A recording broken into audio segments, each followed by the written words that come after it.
Aujourd'hui, nous allons voir comment activer le compte invité.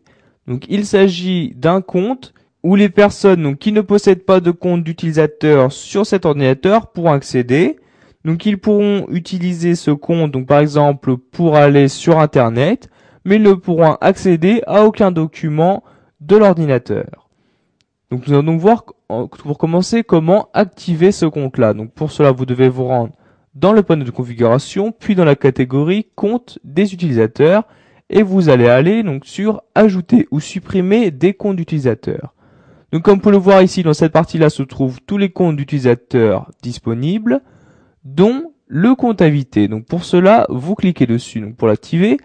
Donc vous voyez, vous avez ici une petite description de ce compte, et pour l'activer, donc vous cliquez sur activer comme ceci. Donc maintenant que le compte est activé, vous pouvez y accéder.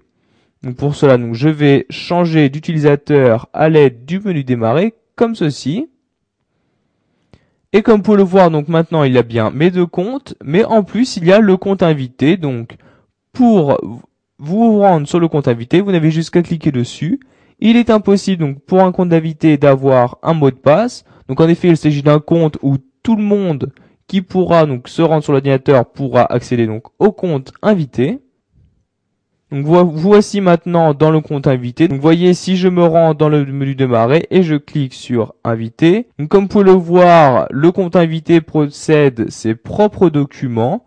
Mais par exemple, s'il souhaite donc voir les documents des autres utilisateurs, donc vous voyez utilisateur, donc par exemple même l'utilisateur enfant, il ne peut pas, il lui faut un mot de passe, donc vous cliquez sur continuer.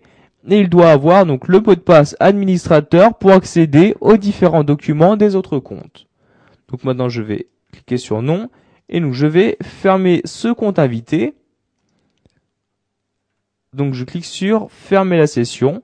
Donc ce compte invité est vraiment très utile si vous avez par exemple une personne qui vient donc pour quelques jours chez vous et qui souhaite utiliser votre ordinateur.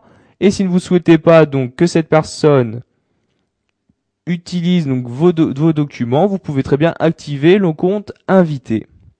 Donc je vais maintenant fermer cette fenêtre. Voilà, vous savez maintenant comment activer le compte invité sous Windows 7.